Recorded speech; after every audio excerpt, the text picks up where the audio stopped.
se odigrava dečiji folklorni festival. Imamo preko 300 učesnika iz raznih krajeva Srbije, i Negotina, Raške, Subotice, tako da je muzika i ples i tradicija nešto što nas spaja bez obzira na versku pripadnost, nacionalnu, i svakako će grad podržati u narednom periodu što više ovakvih manifestacija.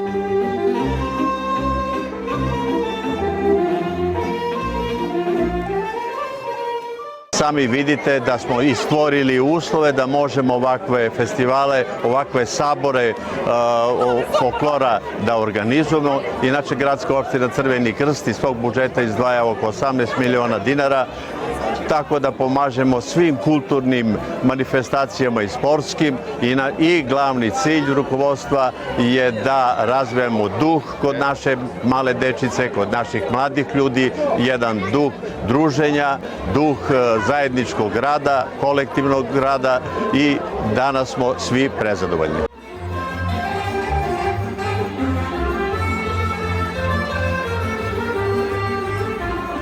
Mi smo izuzetno fino i lepo dočekani od naših domaćina, pa se nadam da će nas dočekati i sledeći put, da će biti još ovakvih druženja.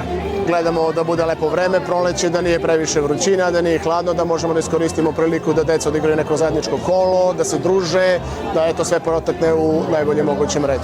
Cilj je da se deca odvoje malo i od televizora, kompjutera, telefona i sve to, i putovanja, jer upoznaju nove drugove, nove destinacije, nove kulture,